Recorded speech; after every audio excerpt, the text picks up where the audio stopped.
Is anyone jumping at the bit to share how awesome their station is and where they came from and your origin story?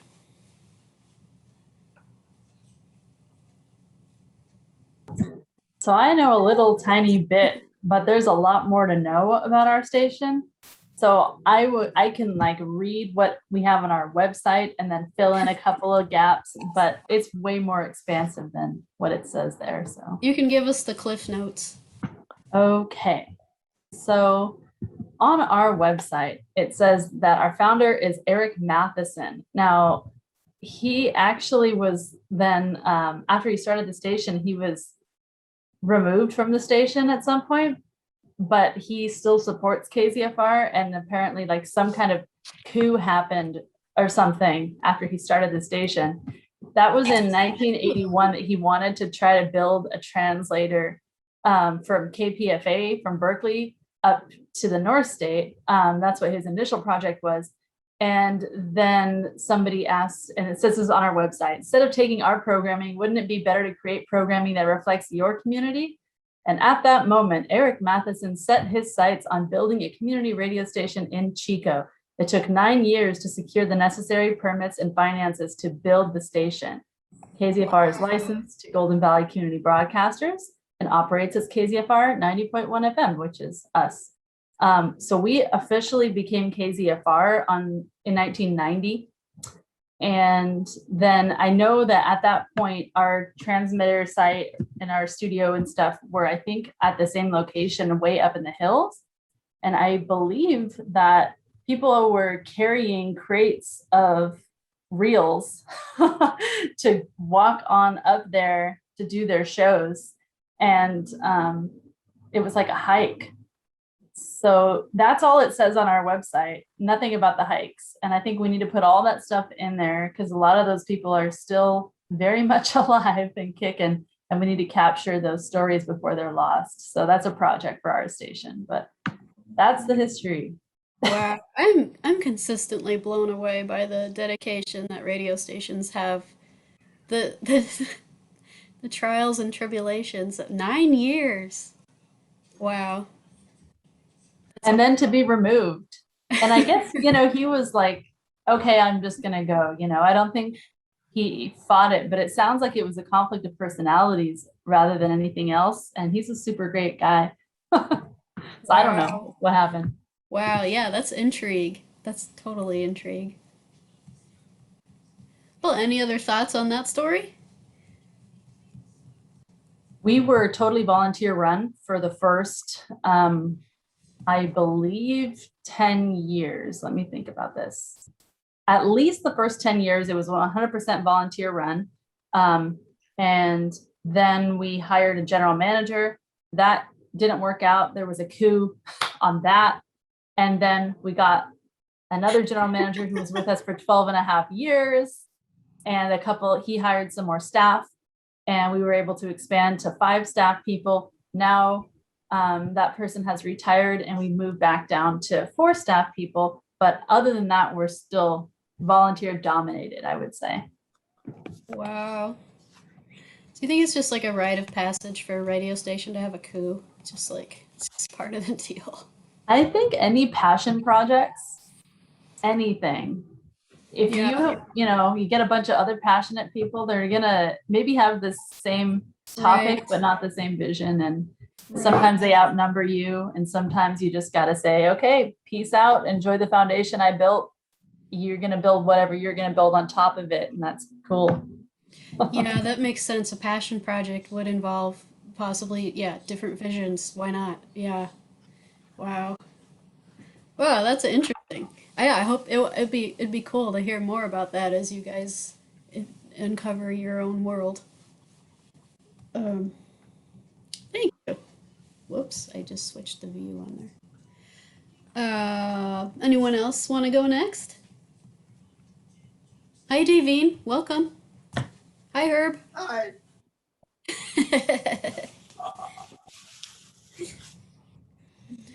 Did I hear something about a coup? Oh. I'm sorry we're late.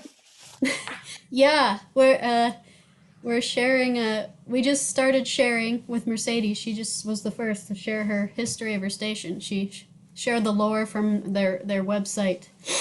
And yeah, I guess there was a little coup in there. I think we're on our 5th coup. So the first one was, yeah, in the early 90s with the station founder who was overthrown at the Battle of KZFR. And then the next one, yeah, general manager thing happened about 12 years after that. That general manager was overthrown. And then another general manager, but that one took 12 and a half years. And now and there was some overthrow in the middle there too, but nothing public. And then our latest, we have a new general manager. The old one has retired. Not a coup, but a turnover, a changing of the guard. Healthy. I don't know, maybe coups can be healthy too, who knows? Probably depends what side you're on with. uh, anyone? As I remember it, Yeah, I wanted to respond to Mercedes' story. yeah. Because as I remember it, we signed on in 80. So yes, we were there, not physically when KZFR, and I remember Eric Matheson. Yes, I think I met him at some conference or something. But in your history, there was another person who took over the management ship, and she was from Humboldt State University's KHSU. And she worked with us doing some consulting and with us from time to time. We became pretty good friends. And then she says, I'm going to take over the management at KZFR. And so that's what she did. And she was there, I don't know how many years, didn't seem like it very many years. And then her mother, where she's from Bishop, got ill and she moved on down. She left the station and went down to take care of her mom. That's what I know of that part of What the was that story. person's name? So what's the First name? Kathy something. I've never ever heard of a person named Kathy ever. I believe you. This is why we need to write things maybe down. I got the name wrong, and it was really foggy at that. I've been trying to remember that because ever since I got to know that you are on there and we're talking about KZFR. I know somebody who managed that station. Yeah, I will look her up. Yeah, please, please. It's in there I need somewhere. to capture all the things because I think important people have gotten lost over the years. And I know that as a community member, I've run into folks who say, oh, KZFR, I was a programmer there for 20 years. I've never heard of them, and I would like to capture all of that stuff. Yeah, Yeah, right. there you go. Well, it is Good a material project, there. isn't it, to take on history? Yeah. Hey, Sharon, how are you? Hey gang, good to see everybody. Yeah. The crazy town in Louisville, Derby and everything. So Oh, with the yeah. horse races. So missed you all very much. Great. How's it going? Good to see you. Is that a weekend thing or like a week long? It's 2 weeks about. Oh, it's 2 weeks. Wow. 2 weeks celebrating the fastest 2 minutes in sports. The party starts with Thunder over Louisville, which is a big fireworks show, which was cool this year because they normally have it just downtown and the traffic is horrendous and so many people. But due to the disease, they spread it out in 3 different locations around town, including an airfield right across the street from my house. Dude. I had front row seats to this amazing fireworks show. And that's 2 weeks before Derby. And then there's all kinds of parades and concerts and festivals up to the horse race on Saturday. Wow. So that's where I've been. missed yeah. you. That makes sense. That would be a little consuming. Yeah, no, it was fun. It's I think maybe the only county in the country that the kids get off school for a horse race. Wow. It's almost like religious. I would say it is a little bit, yes, definitely. And it, yes, it's, and so hopefully one day you can, I'll come here and experience this because I'm not from here and it's certainly nothing I've experienced before I moved to Louisville, but they take it very seriously. That does sound fun. But yeah, I was curious where you are from, Sharon, because I noticed you don't say Louisville, so you're not from there. But where are you from? Yeah, you have to say it. I've been told you have to say it like you're drunk on bourbon. You know, Louisville. Louisville. Yes, Louisville. I, I grew up in Marietta, Georgia, just outside of Atlanta. So, but I've kind of, since then been living a lot of different places and spent some time in London where they couldn't understand me at all. It felt like it wasn't even the same language. So I had to kind of slow down a little bit. So I think I might have lost a little bit of my Southern accent in that time period. Do you say Louisville or Louisville, depending on where you are, who you're talking to? Yeah, I'm trying to say it correctly as best I can. So it's Louisville. Louisville. It's the best I can do it. So, some people say, instead of bourbon, they say it like you've got some dip in your mouth or something like that. Because it's a wad of tobacco. However, that would make you say the word Louisville, which is how I would say it naturally. Well, we're glad to have you. Yeah, it's good to see you all. We just started sharing about the histories of stations. Mercedes just went, and it's she was sharing about the coups, the multiple coups that have, Right. yeah. So yeah, I'm sorry I missed that. I'll have to. We decided to record today. Hopefully, is that okay with you guys too? Since we're just kind of Fine with me. okay. So you can go back and see her story. Great. Okay, great. I'll do that. Definitely. I'm very curious. It seems like you're doing great things out there, but have a lot to work with. It's like, I guess like my dad's in contracting and he always said it was much easier to build a house fresh than it was to go in and remodel a house that was already there because somebody has already messed up so many things and you spend most of your time reworking and trying to make it work. So I feel for you, Mercedes, but I'm very confident you're going to push it forward. Well, on that note, is there any more thoughts on Mercedes history before we move on? Anybody else has been affiliated with KZFR in the past in any way, please connect so that we can record your version of the histories that you were involved with. Because I know there's a lot of people from other stations that know a lot about KZFR. Yeah, good idea. Yeah. And I see Heather had something to say too. No, I'm fine. Thank you. Oh no, that was Davine. Wrong. Okay. Station. Sorry.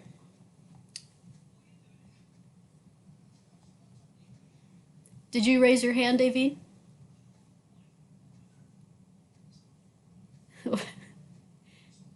You're muted.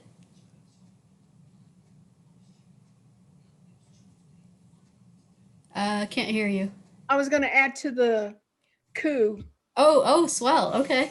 because we had a coup attempt whenever we were getting the license transferred. So if you want to continue the coup story, I'll tell it now. Well, do you want to start from the beginning and then you can add the coup story? We can get the whole. Yeah, so our station is WPVM in Asheville, North Carolina. And we were the, hold on. Let me change my mic. So we were the first, one of the first licenses to be let because the person that was responsible for getting the license was a big activist in media reform, whatever that was, because I really haven't gone and researched on the magic Google what he was really trying to do.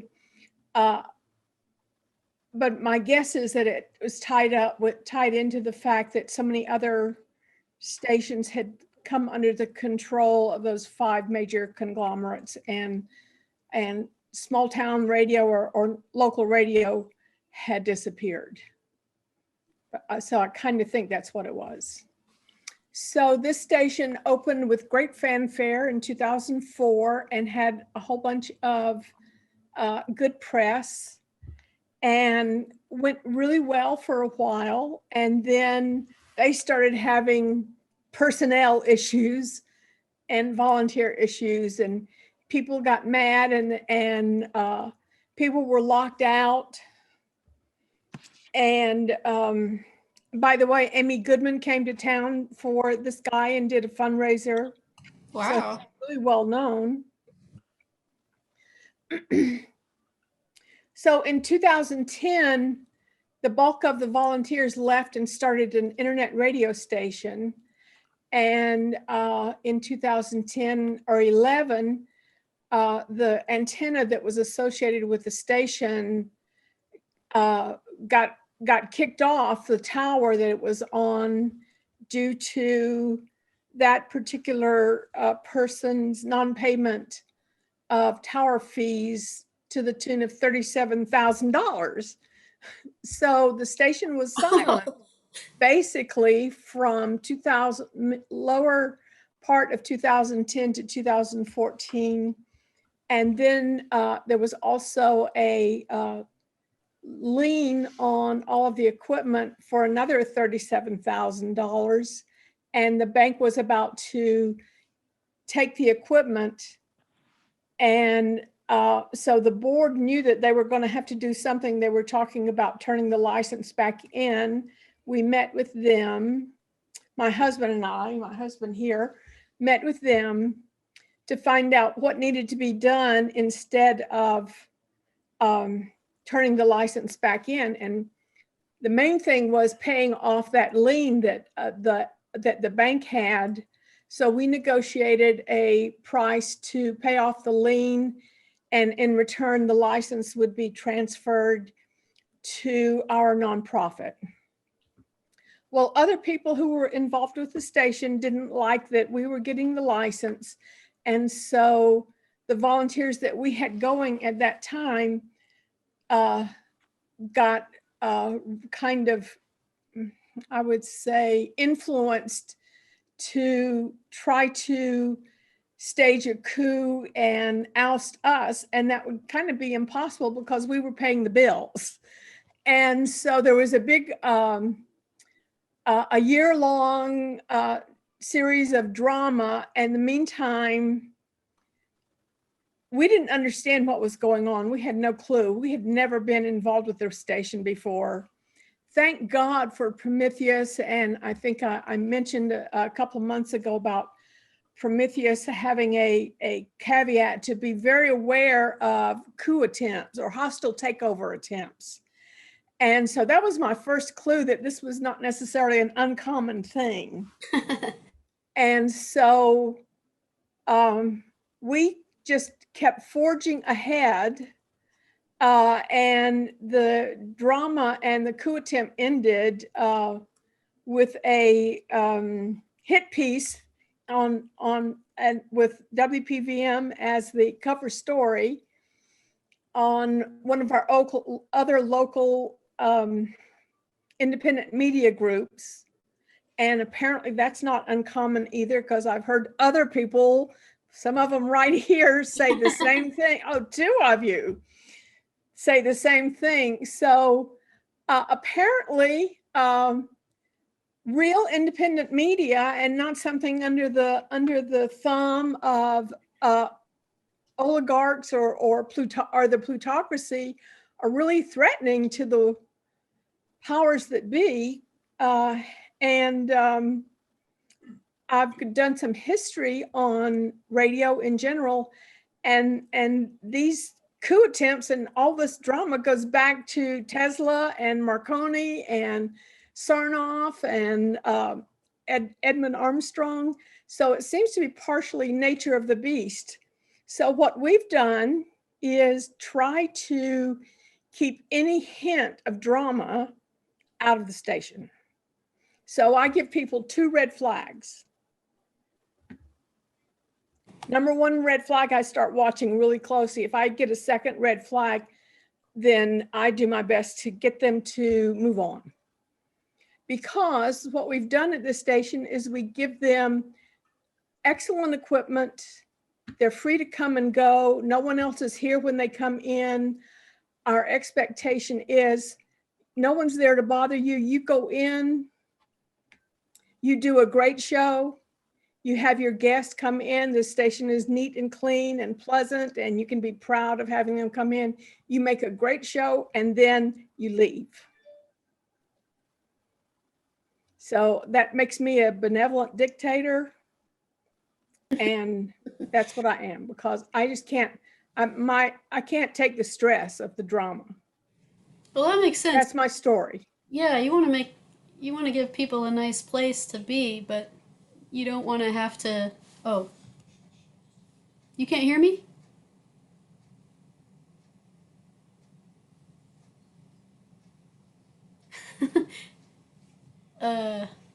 What's happening? I can hear you, Stephanie. I can hear you. Okay, it's you. Okay. Yeah, I mean, yeah, you want to make a nice place, but you don't want to have to stress out about it, and that makes sense that you have your milestones of what you'll accept and what you won't. Does it, well, I don't know if you can answer me, but do you feel like that's working? Yeah, that's cool. I will say that Yeah. we have had threats, and this is fine with the recording because it's, public record. But we've had threats recently from some programmers saying they're going to overthrow the board. And I would just love that, and would love for one person to apply for the board, because we can't seem to find people who want to walk the talk, So I can't wait. If there is a coup happening right now, man, I'm for it. Let's go. I'll join the parade. But, so we'll see what happens. Our board elections are coming up for the July 1. There could be another coup. But it's been nice to know all you folks. Wow, another notch on the wall. Well, keep us posted. Any other thoughts on Davine's history or coups in general, or? We haven't had the coup, but we have had the hit piece. I don't know Oh. how much I want that to be our station history story, but Do you want to share your story, and you can give a what do you call that, a footnote of the hippies? right, sure, yeah, that sounds good. Let's see, how do I it's traumatic. I mean, it's really just to even before I get into that, it's just really traumatic when you've put everything you have into creating a great community space and radio station that's like, unlike anything else, and your whole mission is just to let people have this opportunity to get on the air and play their music and say what they want to play, say what they want to say, play what they want to play.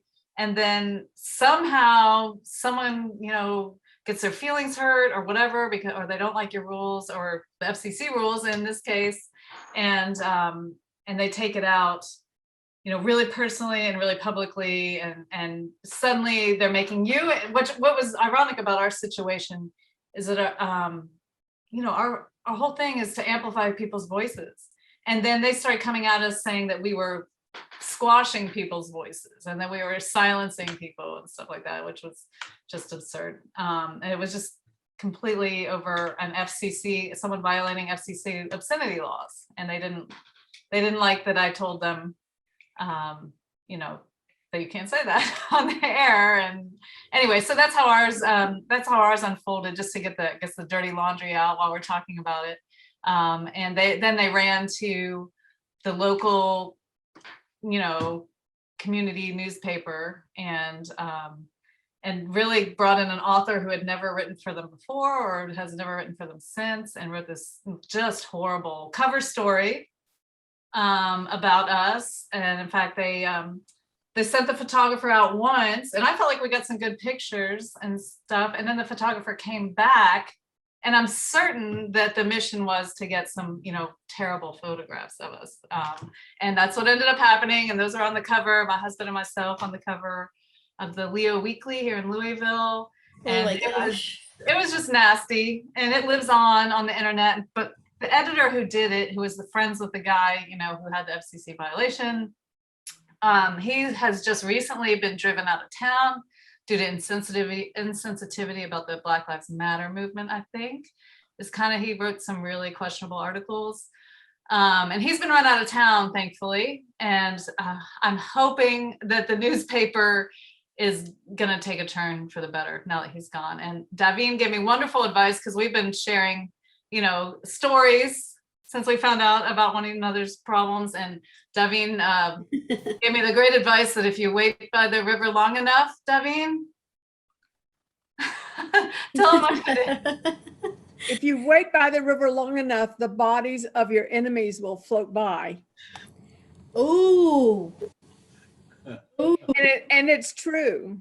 And it's happening now in Louisville. And, you know, it's been so long. It's kind of, you know, in the past a little bit, and I'm not just jumping up and down or whatever, but there definitely is a satisfaction, you know, and just in watching that trash go on downstream. You know what I'm saying? So, so that's our kind of bad story situation. That could maybe be a topic of discussion at some point, you know. I don't know True. exactly Yeah, what yeah. we call it, but you know, dealing with media or whatever, but or disgruntled DJs. Sounds like it's good to a therapeutic to have one of those sessions once in a while, so everyone can heal. Hi, David. Hey, David. But yeah, hey, David. Welcome. Hi, folks. Good to see y'all. Good to see you. Sharing our station histories today and other stories. So Yeah. I shared my other story. I just caught the tail end of it, but I like how it sounds like it's ending up, or how it is at the moment. Yeah, it seems, you know, good things come. So Yeah. So just to back that now, we got all that out of the way. I'm with WXOX Louisville in Louisville, Kentucky. We are just now celebrating 5 years. Oh, a little time is passing quickly. On Valentine's Day, we celebrated 5 years on the FM dial. We started, no, it's hard to believe, really. We made it. We made it this long, all the way through one renewal. And we were online for 3 years before that. So so we're between 8 and 9 years old as a running radio station, you know, just keep, as far as what's exciting, you know, I think in radio is just keeping the fact that you've kept it going for so long. And it's like been this continuous thing happening, you know, for so long. So that feels really good. We're really like old school mom and pop radio station. My husband and I run it, and our son is kind of the station mascot. And Oh, he's sweet. You guys would love him. He's great. And he really wants to come to the next grassroots radio conference, if that's possible. nice. Cool. But my How old is husband, your son? he's 14 now. I can't believe it. It's crazy. Wow. So he's the next gen. We have a lot of kids involved with our station. We have a lot of families. So my husband and I run it. He does most of the engineering type stuff, and I'm doing most of the people, you know, paperwork type stuff.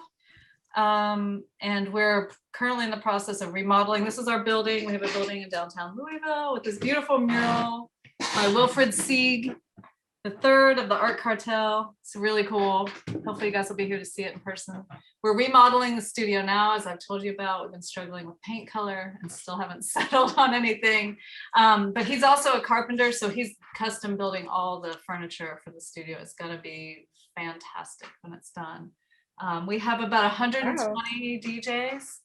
And right now, I'd say about 90% of them are remote broadcasting live from home while the studio is closed due to the pandemic and remodeling. And that's, you know, that's going pretty well. They're kind of in the groove with that right now. We have a number of DJs who speak different languages. We encourage them to speak different languages on the air.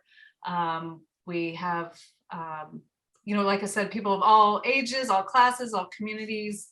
And it's a really fun, normally the station is a really fun, you know, hangout, and people are down there. We have a performance space. We've just built a Studio B, and we have our main studio, and then we have kind of the common area.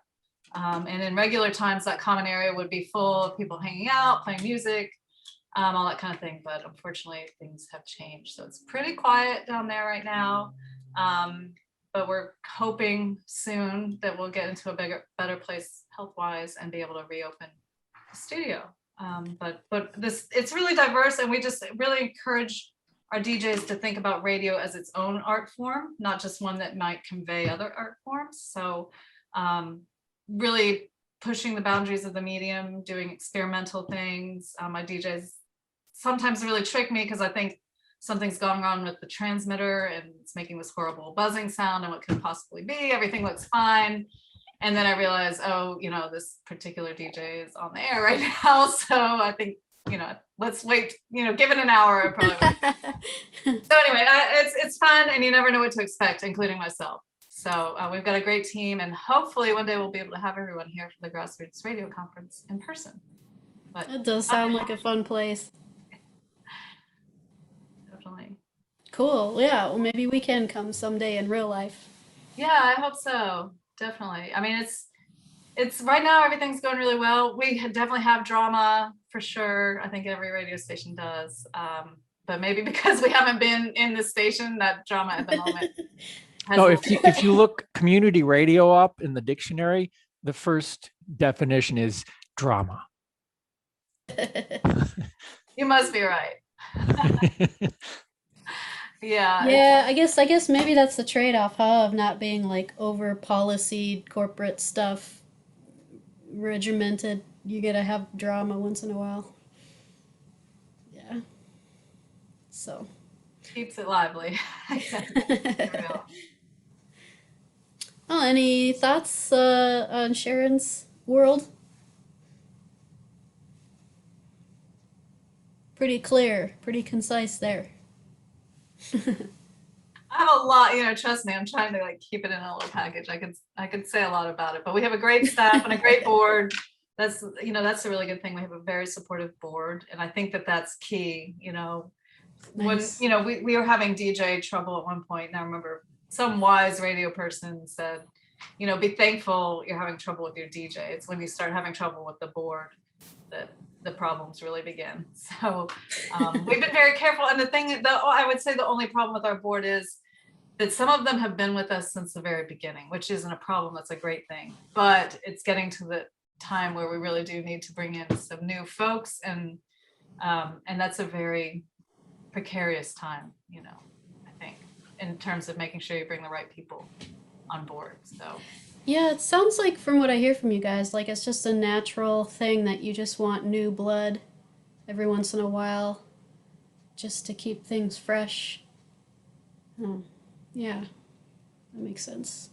I think people, they just, they're ready to move on to you and do different. Some of them, it seems like they want to stay forever, but others, Right, that makes sense. Yeah. Prisoner. There probably are cases too where someone's been there since the beginning and it doesn't have to mean that there's drama. Right. Yeah. Drama. So ridiculous. I wish there was a drama shield or something. I don't know. And sometimes it comes from the people you least expect as well. So it's surprising. But no, we're doing great right now. I'm super proud of all the DJs. Yeah, it sounds like you got a good foundation. Anyone else? Well, thank you, Sharon. Anyone else want to jump in the pool? The hit pieces are amazing because they're usually filled with lies, but it's free advertising too, because sometimes you reach people with those kind of things that you never would have reached me for. I'm trying to find ours, but I found another one. That's exciting, from 2004. And it mentions the stuff that Joseph was saying about Jill, the other general manager. And it mentions a bunch of other people who were also removed due to coups that I didn't know about. So who knows? But this article, actually, let me see it. I can share this really quick, just so you can see what it looks like. So this is our Chico News and Review, and it says, has suffered other coups and internal fighting. And this is Jill Payton, who became the Lat coup. But up here it says, Matheson was the victim of a coup and forced to step down. The new boss kicked him off the program council, took away his underwriting, and then he was removed because of his alleged dictatorial style. So it's like, okay, Ooh, how many? scandal. I know. I think it's funny and exciting in a way, because I was waiting for a hit piece for us recently, and nope. Silence on the All Quiet on the Western Front. So Were you disappointed? kind of. I heard some vicious little rumors and I thought, ooh, say it to my face. Nope. All smiles and rainbows. Oh, hi, Mercedes. Like, all right, okay, that's how it is. Oh gosh. Yeah, I guess you got to figure if they're writing hit pieces about you, they're not going to waste their time on just some peon or whatever. So you got to take it as some kind of compliment, I guess. And yeah, somebody's going to tune in and say, hey, what's all this drama all about? Yeah, what's this edgy place that's having all this drama and maybe amazing music? Oh, well, anyone else want to share their story of their station?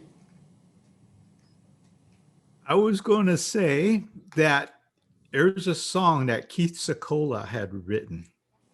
And it says, a wise man once said that if in your village no one is talking about you, not a single word, you're not worth shh. Ooh, man, people are dropping some bombs today. That's as good as the And rest of he them. he was talking he was talking about Geronimo. That was the song was Oh, all about him. yes. Well, there you go. So he told me Congratulations. he was here. He put on our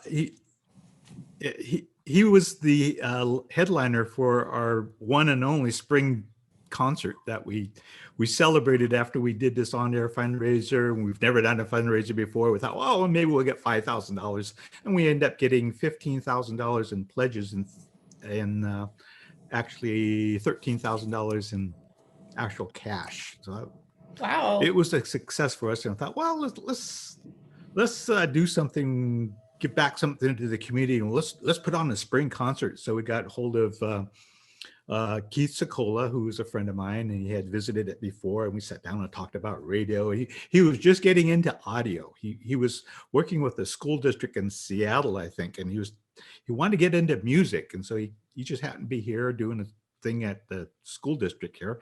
And so he came over and we talked and we talked and we talked just about all day long. How do you break into media? Da, da, da, da.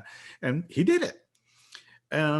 So then we brought him back here, and he was our headliner, and we had some other local native bands here. And I think, oh yeah, the Man Killers. I don't know if you ever heard of them. They're a all-female powwow drum.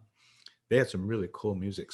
They're all local too, which They're was a kind of California strange band? for us because they're a native California band, but see, in our area, we're not powwow people. We don't do that. We're different. We're on this side of the divide, but they had this drum, and they had a couple of albums out. They're pretty Oh, good. cool. So he came to us. We were doing a spring concert, and when he got here, that's when he told me about this new song that he wrote, because at that very same time, the Hoopa Valley tribe had gone into this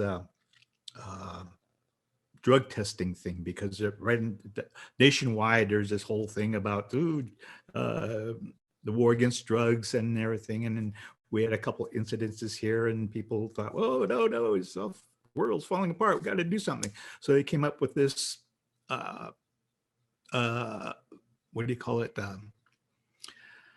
Random testing. And they sent all of us managers, so like at that time, there's probably about 35 managers here, and we set into 2 days of education, this whole policy thing that we had to know backwards and forwards, because we had to enforce this on our employees, of which I said, well, wait a minute, don't we have personnel policies already in place? And this is redundant. Why are we doing that? So no, we got to do it this way, because because this guy that we hired to lay this on us that was his business. So he came in with his whole standards and policies and everything, and 2 days of training for the managers. And the next day we came in with all of the employees and set them on a big old stage auditorium type of setting and told them, these are the rules. So the first person who got pulled in from our staff was a good friend of the person who this whole incident had sprung from, and a knee-jerk reaction. So all of his friends were pulled into this random selection. And so this guy who was on my staff said, well, wait a minute, how do I know this was a random selection? And can you show me that in the documentation that this machine kicked out my name? And they said, nope, it's all confidential. We can't release any of that. And he said, well, show it to my boss. And he said, I'll trust him. Because what happened a year before all this happened, this employee came to me and he says, hey, I got this problem. I really have this problem. I got this code problem. I need to get it fixed. Is there anything you could do to help me? And I said, well, yeah, let's go over to Human Resources and see if we can get some counseling for you, see if we get you into a house someplace. And so that's what they did. I said, I'll keep you on the books. You'll still be an employee. You go there, you get cleaned up, go away for a year, come back, and you get your job back. No problem. I have no problem with that. So that's what he did. And then all of a sudden, the following year, this whole thing filtered down, and he got caught in it. And he says, and now that guy's clean and sober. So he tested. He refused to take the test because he thought it was. We didn't override the Fourth Amendment or search and seizure thing, whatever that was. So he refused to take the test and he wanted to take it to court. Long process. And he stayed on staff. And so they allowed him to work, and well, his case went through our tribal court. And then that one lingered for a long time. And then my number came up. And that's when I said, well, wait a minute, how come my number came up? What I challenged with that is that the process, I set in 2 days of finding out what you had to do, what the steps were, and who was supposed to serve you with this notice. Okay, according to the policies, if it was an employee, the supervisor served in this notice. If it was a manager, then the person above that person, which would have been the tribal chairman, would serve me the notice. But there was this clerk come walking down the hall with this paper and served me. And so I said, that's a violation of the policies. So I challenged them. I didn't say I would refuse to take the test. I was clean and sober for years and years and years. Everybody knew that. And people said, well, why are you testing him? He doesn't even smoke cigarettes. What's that? And so I said, let me keep on working. They said, no, you can't. You can't keep on working. You're suspended without pay. And so I said, well, okay. And then we had already planned a spring concert. And the chairman at that time said that he sent the chief of our police department over here to negotiate with me. He says, I know you're having a spring concert and you've been working on it a long time. And I'd really appreciate it if you do not MC this concert. Because if you do, I'm going to have to come up on that stage and remove you. And I said, oh my God. So I said, okay. So then here comes Keith Sokola walking down the hall, and he's all hyped up to do this. And I was telling him the whole story. He says, well, I got a song for you and I'll dedicate it to you. And so that was that Geronimo song. So wow. That's part of our history. Yeah. Wow. So yes, I agree. If you got coups happening and they're happening at the staff level, that's okay. Those will ebb. But when it gets to the council or it gets to the board of directors, that's a real headache. And I had to survive those days and those numbers. And now I'm retired from that. I push it off the side. I just do production. I really like that. So that's my story. Sticking to it. Thank you. Well, that's probably easy to let go of that's something that's nice. You don't have to worry about when you retire. I'm sure that's easy to let go of. No more drug tests to worry about, Joe. Yeah. Party time. Yeah, I don't worry about that. After that, people were really angry at me. Some people were angry at me, so you should be suing the council. You should be doing that. And other people said, well, wait a minute. He's not suing the council. He's standing up for the rest of us. because there's something wrong with this policy.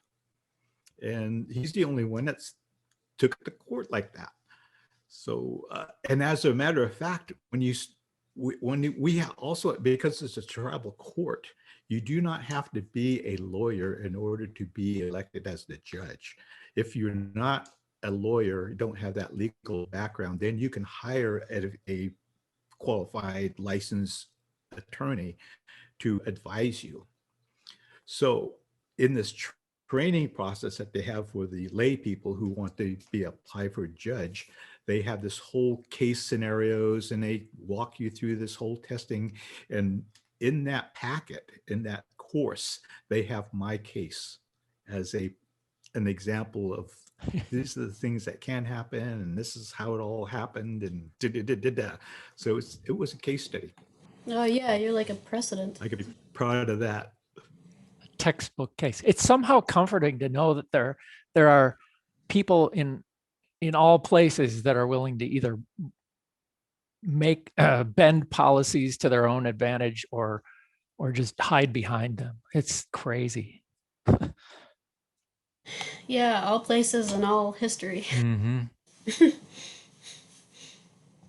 Joseph, that was the tribe that decided to do the testing in the beginning? Yes, we had an incident.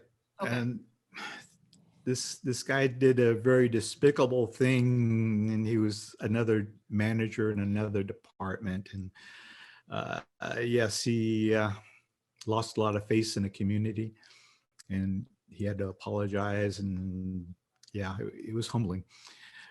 But the knee-jerk reaction was because all America was doing this war on drugs thing, and from the president on down. And so this guy in upstate Washington had this company that was providing this service. And so they bought in on that. Joseph, do you want to share any of the origin story of your station? Or is it Well, a big story? we're different. Our story is a little bit different. Is that so far all of the other stations, this community genesis. People come together and say, hey, let's do radio. You know, Little Rascals, let's have a show. Okay, well, it's really happy. Everybody pitched in. Everybody does that. What we did is we only one family came up and we wanted to do a 10-watt radio station because we heard that that's possible. You can get it 10. We only want to have a radio station where we can tell our own stories because we're getting bad press from the communities around us, the big border communities. And so we want to feel good.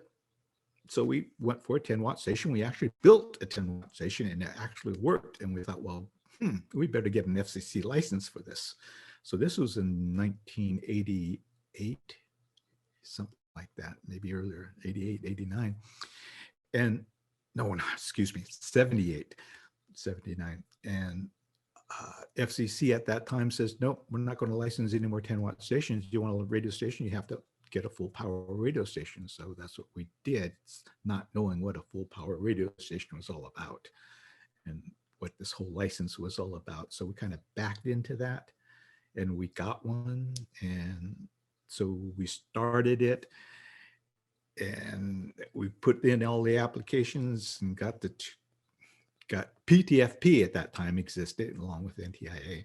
And so we got 75% of the construction funds to build this station in what we converted an old space that was made for a laundromat and an office space. We got those two as a temporary location that we stayed there for 40 years. We're still here. And we signed on the air, or we didn't sign on the air. We built the whole thing. And then somebody realized, you know, we don't have any money to pay staff. Who's going to run it? And I just happened to work for the Department of Labor at that time with the Private Industry Council. And I said, I think I could write a grant to the Private Industry Council through the Department of Labor and pay for staff. And it was the only offer on the table. And so that's what I did. And I say, never do this never go that route. Because what happened is the criteria of the CETA program at that time is you could only hire people who have no work experience at all, or people who have a long history of unemployment or keep losing jobs. So now they get a second chance. So that's what we did. We hired 4 people, 2 right out of high school, and 2 people who are local community people. They're all tribal members. And then we had to hire another person to train these people in radio because we had no clue how to do radio. So we hired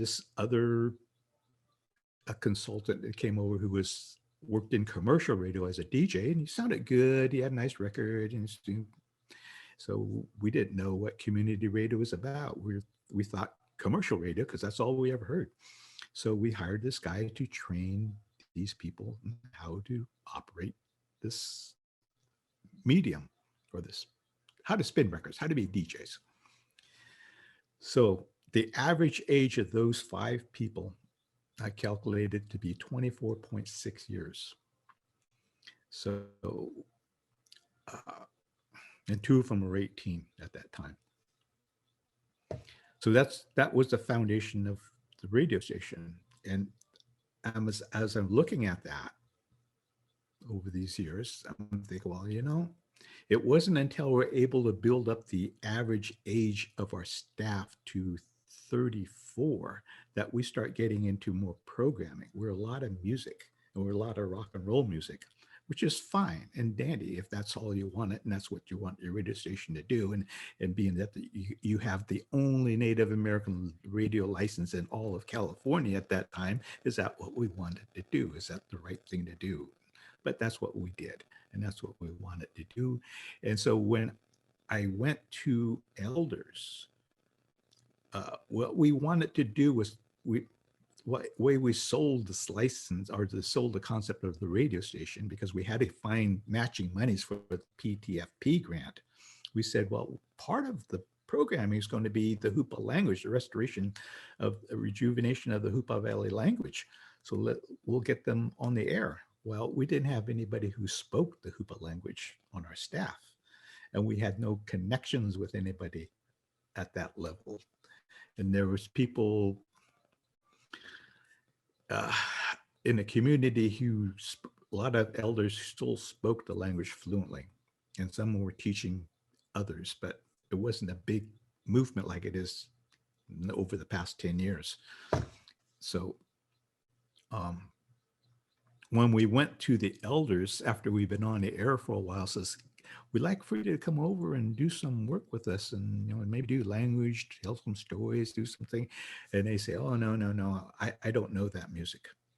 Because what had happened in the beginning when we started the station, we sent out surveys, or we had staff send out surveys. When you have a staff has an average age of 24.6 years, they go to all their friends and say, fill out this survey and just say you want rock and roll music. And a handful of people also put country western music. So that was our format. We had opened the day every day with country western music, and the rest of the day was rock and roll, from light rock to heavy rock, 7 days a week. And so the elders and the older community members just said, I don't want to work there. I don't want to volunteer there because I don't know the music, and it's just beyond me. It's your thing. So that's the way that happened until we finally got some people came from outside the community to start saying, hey, I like to volunteer here. And how come you're not doing this? Let's try this thing. And so we start doing some promotions and got a grant to produce 3 programs that were talk shows that talked about issues. And a couple of tribal department managers had heard those programs and says, you mean I can use this radio station to talk about my nonprofit business, and it's all part of the forest industry, and we can come in, we can talk about this kind of stuff. And I said, yeah, come on, it's open, you can do that. And that's when we start building upon that, as there is other things that you can do with a non-commercial educational radio license that would really help to build community. And then when we did our on-air fundraiser, what the one and only that we've done is we got a majority of that money, probably 90% of it, because people liked the information that we're sharing in the process of bringing in other people from the community to talk about what they're doing in the community. And every time we tried to push or what do you call it, pitch from a music format program, we didn't get anybody that was listening to that music format programming to donate anything. So that was the evidence that we were shown that people want this radio station to help them understand what's going on in the valley. And to this day, they still want that. Why are they doing that? Can you get somebody to explain that? And so, yeah, right now, I'd probably say that the average age of our station, if I do fast, of our 3 staff members is probably again up in the mid 30s. But I always kind of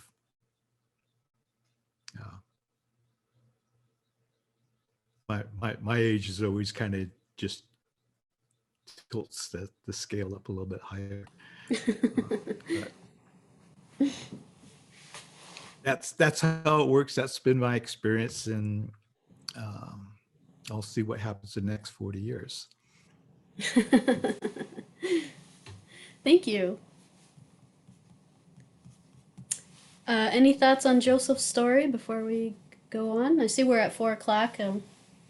Is there, I don't know if there's anyone else who wants to have a chance to share. I mean, we can keep going. I've got, but I'm just keeping general time because I know some people have to go. But any thoughts on Joseph's story? Joseph, do you all have people speaking the Hoopa language on the radio station now? From time to time, we do. There's, as a matter of fact, we had one volunteer who's working in an education program, and he created the, what do you call it? It was a Hoopa language it was a bingo game. He created these cards, bingo cards that had images, colors, and then he came on the air and he would say these, draw the numbers, the squares, and say what that was. And people would be listening on the radio and they'd have their own set of cards, and they'd get a bingo and they'd call in their bingo number, winning line, and they had to speak it in the Hoopa language. And then we got donations from community members and businesses to give away prizes for that. That's really So that was a big hit. Yeah, I love that. That's great. Huh, interesting. Yeah, Learning from home. well, but Yeah. it's a long process to make up all those cards. I know I took French in college, and I know that in France they have like a game show called Dictaphone or something, because French sounds way different than it spells. So they have a game show where they would have words and people would try to spell them. Anyway, that's a side thing. Stephanie, I just have a quick question for Joseph. Yeah. Joseph, you have quite a bit of public affairs shows, do you? I mean, I know you have a lot of music, but you're saying people were wanting to better understand what was happening in the valley and so forth. So is that's public affairs shows? Well, yeah, I do one about every day. Excellent. And that's why I wanted to get back into production, step away from the management, because it takes up too much time. So what kind of So issues what I are want you to covering? do is train Go some ahead. other people to do this. Okay. Well, I cover a lot of what's happening in the community. It might be an education program that's happening. Last one I did, I did for this Friday. Tomorrow, I'm going to be airing Ursula's explanation about the history of the affiliates program. So I took that recording off of the Zoom call and edited down to 25 minutes, I think. So that kind of presentation, I try to look at something that's either media, to look at things that are economy, things that are doing a lot of education. I do a lot of work with the Humboldt State University when they offer these programs to, especially for when they're offering it to Native American students out here in Hoopa, because they're usually focused a lot of their energy on the coast. So I do a lot of promotion with that, ask them a lot of questions. What's this all about? And why are you doing this? And so that's really interesting. Yeah, I Excellent. got a wealth of backlog of programs that I've been doing. Joseph, any chance you could upload that presentation to Pacifica? Do you upload to Pacifica?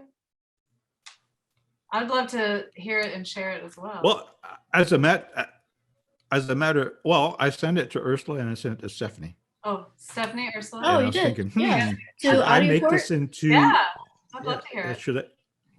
Cool. I didn't send it Yeah. to audio port though, because I was thinking, well, do you want to make a sprouts out of this? And it's too short. It's 25 minutes. I'll have to add to it. And I Actually, didn't that do would any breaks or probably anything work into because it, with so, the introduction and the ending, it would be 29 minutes. If that happens, let me know. Yeah, I Or can I'll work on look that. out for it. That'd be great. Okay. Yeah, I mean, maybe we can. Okay, I'll. it's fun. I thought she did a very good job. Excellent. Cool. Yeah.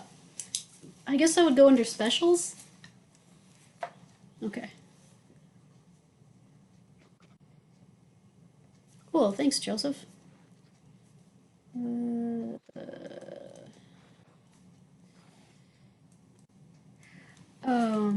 Marcus or David, do you guys have any history stories or coup stories you want to share? No coup stories yet, but I could do a real brief history of the station that I helped found in Viroqua, WDRT. Yeah, that'd be lovely.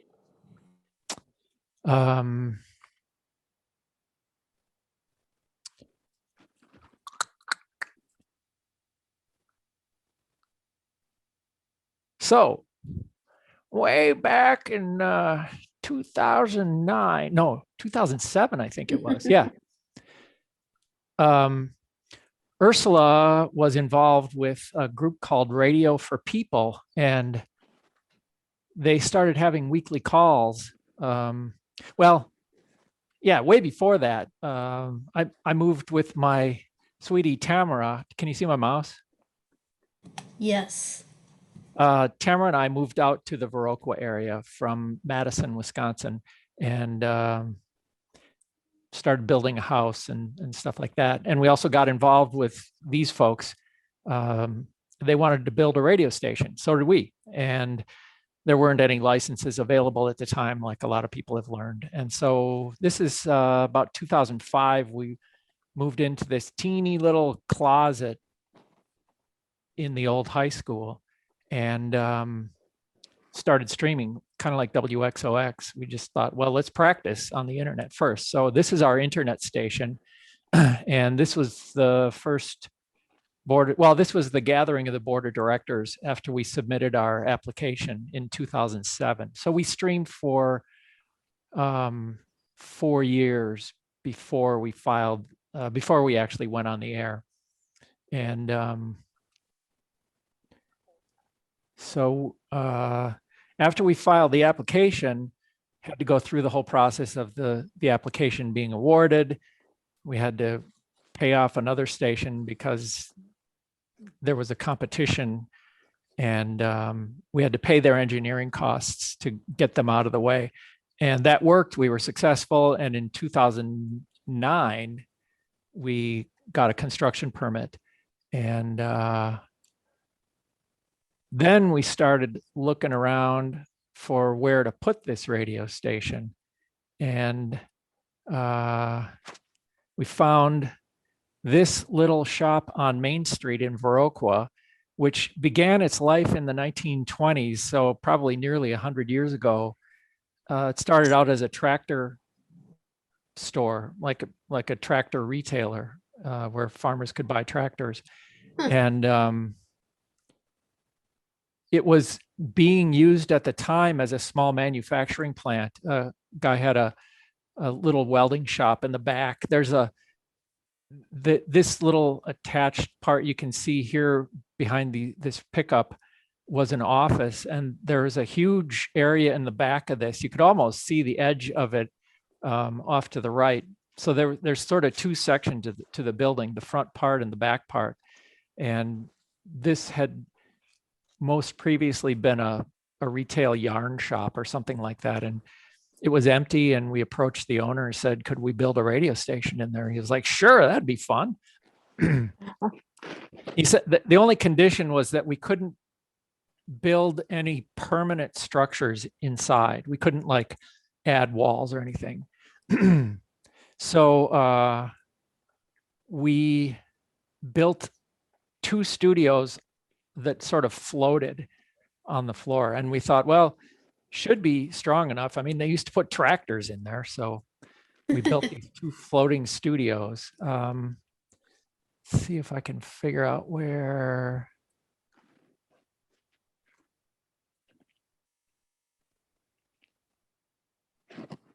Get to my 2010 stuff. Sorry for showing you all my personal photographs.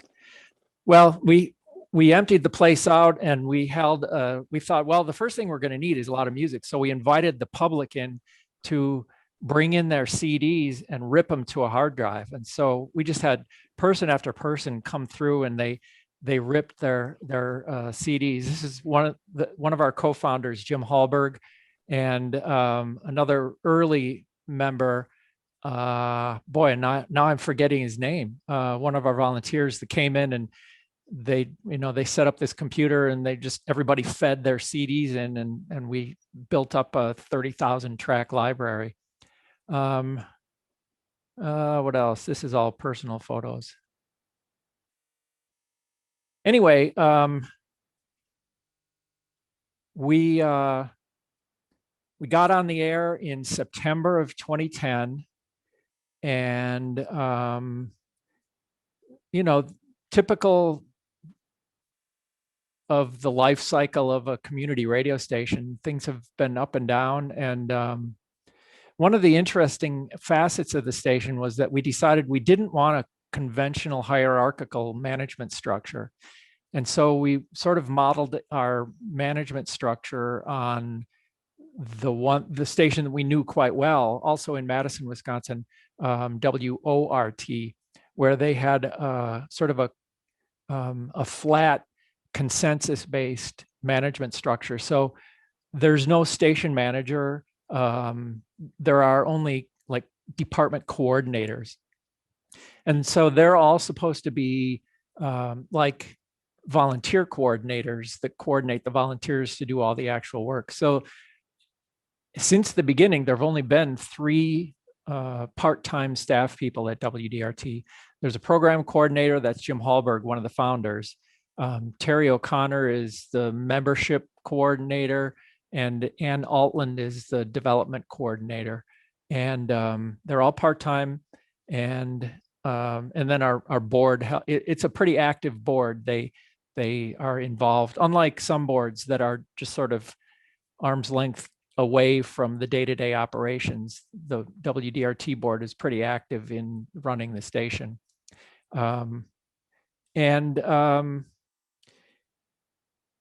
They have very modest desires financially for the station. Like, I think the budget is still probably about $120,000 a year. And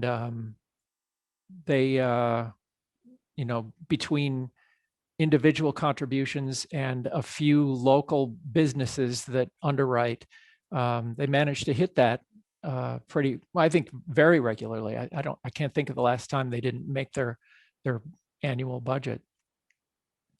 The station format is mostly music, which was a bit of a disappointment for me, because one of the things we talked about in all of our meetings leading up to the founding and the station going on the air was people pretty consistently said they wanted to hear about and participate in news and things going on in the community. And so it's a little bit of a disappointment to me that they're so focused on music. It's really the whole station is music. They do some of the syndicated news and public affairs shows off of audio port, but they don't do any significant local news and public affairs.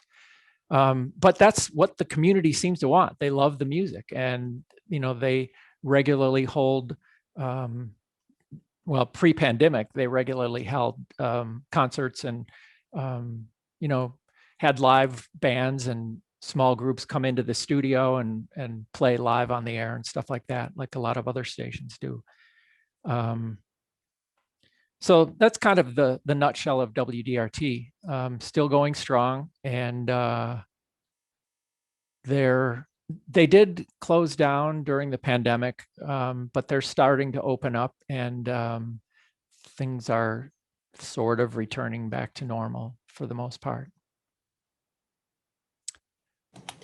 I worked with WORT with a Sprouts show. Oh, I said this once before, but I was just floored that everyone in Wisconsin who's a broadcaster has access to like a lawyer hotline where you can get advice.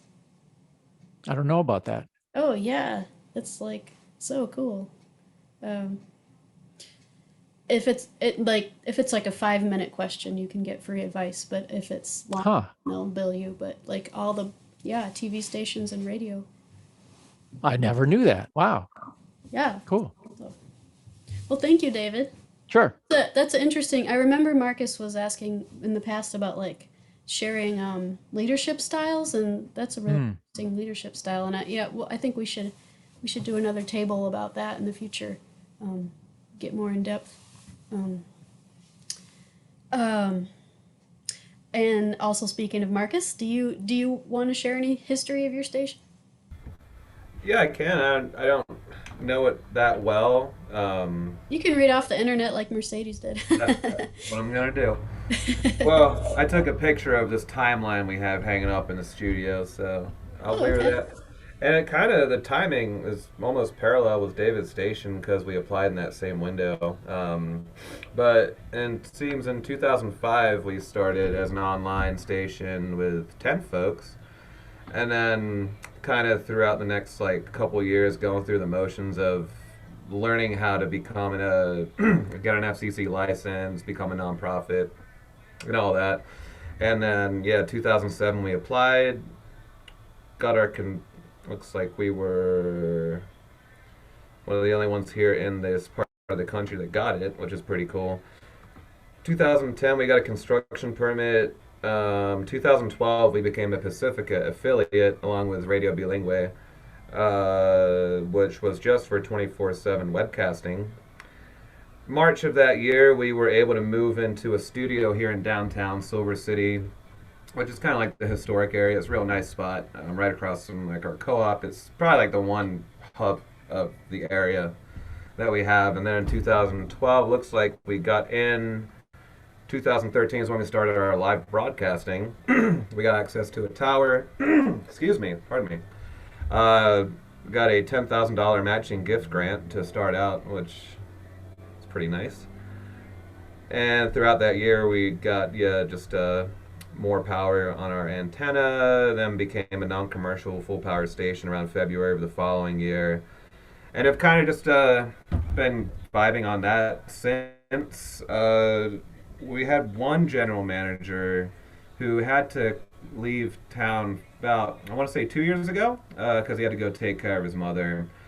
So it was left kind of unmanaged for quite a bit up until I came in, when I was working at a previous radio station in town, and quit them the day COVID happened, or the day our shutdowns happened, because these were some very, I don't know, I worked for a top 40 commercial station owned by some very right-leaning people who, they had the it's just a flu mentality, if we all remember those types a year ago now. So it was them, and when they were also local restaurant owners. So that day I quit and then volunteered at the station, and then a year later came to the management there.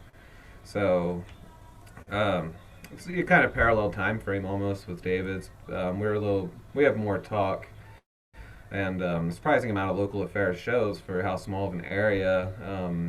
Another kind of 6 degrees of separation thing was Joe earlier had referenced a song which referenced Geronimo, who happened to be born in Turkey Creek in the Gila Forest, which is right north of us here. And he was part of the Chiricahua Apache Nation, who we actually, the president of that nation has a show on our station, so. Oh, wow. Closeness there. But yeah, Gila is in our station name, and that's the forest that we sit at the base of as well, in the Membres Valley.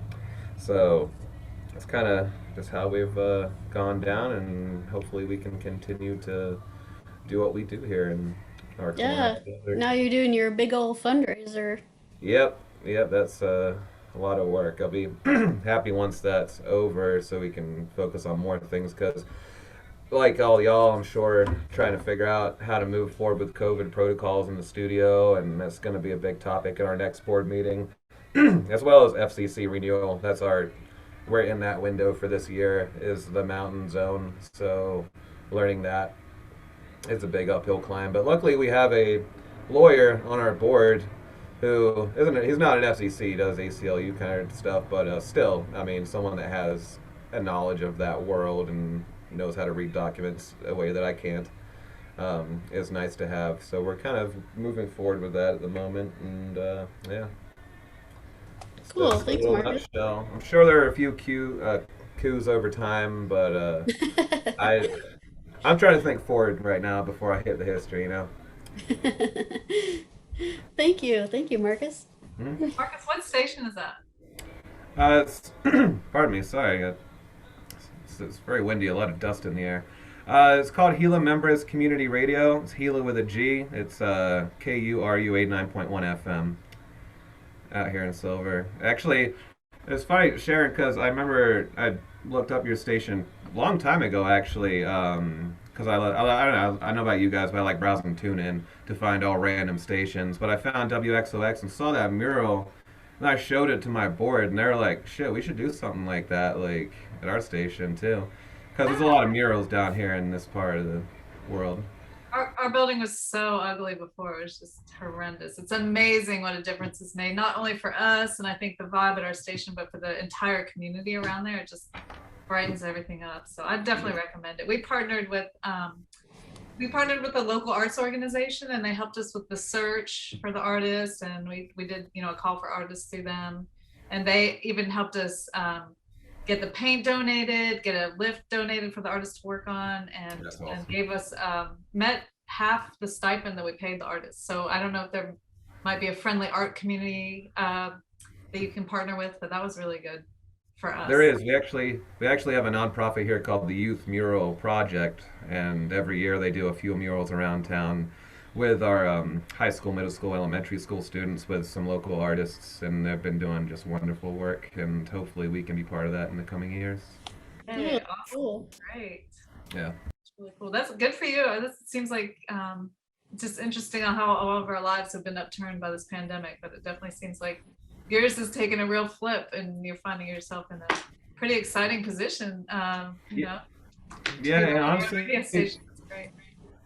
it is nice, and honestly, probably best place in the country to be in during COVID. You know, we're so, you know, hour or so from the highway, not a big population, cleanest air you could find. I mean, it's awesome. We're lucky. Not to brag. Not to. That's good. You're happy. That's great. Congratulations. I do like your mural too, Sharon. It's so cool. It makes me want to see what it looks like inside. Yeah, well, we'll see about the inside. I think a mural is a great idea for in there too. But yeah, no, definitely, you guys really. The amazing thing I just have to say about this artist is he had an accident and only has one arm, so he painted this entire mural with just one arm in about 2 weeks' time. Wow. At a certain point, he had his mom come out and help draw some lines there, and Sean came out and helped him a little bit, but for the most part, it was just really, you know, just really incredible, just seeing people overcome their difficulties, and really, cool. and it was that accident that, you know, kind of pushed him into doing art and stuff like that. So just one of those Oh yeah, beautiful yeah. things that came out of a really rough moment for him. But we love it. Wilfred Sig, the Art Cartel, is the name of his kind of artist group. But anyway, yeah, it's great. Awesome. Everyone needs a mural. It'll really, it really changes things. And David, that building that you guys chose is really cute. Is that still there? Is that the place that in Wisconsin that's still there? Yeah. Yeah, it's still there, and they've got two murals. One on the north-facing side. I don't have any photos of it, but guy playing a trumpet, and on the Oh. south side, there's a space guy in a space suit, and the reflection of the glass has the radio station in the glass of the spacesuit Nice. astronaut. Yeah, it's pretty cool. Yeah. We need a picture next time, David. Yeah, I'll see if I can dig one up, or dig up both of the pictures. Cool. I'd like to see that. Well, thank you, everybody. This was a great time. I'm curious. Now I want to know what, other people's origins too. I might put out a call to see if anyone else didn't get to make it today, if we can get more stories for our larger history collection. So thank you for sharing, everybody. This was great. Oh yeah, and I should also say Yeah. we bought the building, so the Oh, building is now nice. ours. So we own the whole thing, including that manufacturing area in the back, which is we've actually subdivided it a little bit, and we carved off some space for the local amateur radio club, so they have permanent space in there Oh, for that's themselves. so cool. Yeah, it's pretty cool. And we used to participate in the annual county fair demo derby, so we had garage space to work on the car back there. That was pretty fun. Nice. Oh, have fun. Yeah. You can build any walls you want. Yeah, exactly. And derby. Wow. Nice. Yeah. David, So are you able to stay involved now that you've moved to Minneapolis? How far? a little bit. I'm helping them with a power increase that they got a construction permit to go from 480 watts to 3,000 watts. Wow. And so I'm helping them with that. And yeah, not too much, certainly not day to day anymore. I'm not doing that, but I still help with technical questions and stuff like that. As a founder, I'm sure you'll always be involved, I hope so. Yeah. guiding them along. Yeah. But it also feels really good to just pass that along and, let someone else learn how to do the stuff that I was doing. Well, cool. Thanks, guys. Any other thoughts before we go? No? Good? Yeah? Thanks, Stephanie. Very interesting. Yeah. Good Thanks for to see doing you this. as always. We might have a session next week on the bylaws. Someone was asking about the Pacifica bylaws and there's kind of a vote that's going to happen. And so Ursula has been working on that to see if they can get people to talk about it in a way that's as neutral as possible. But anyway, we'll see how that goes. So in the meantime, good to see you, and have a good rest of your day. Yeah. Thanks, Stephanie. Yeah. Bye all. Thank you. Bye-bye.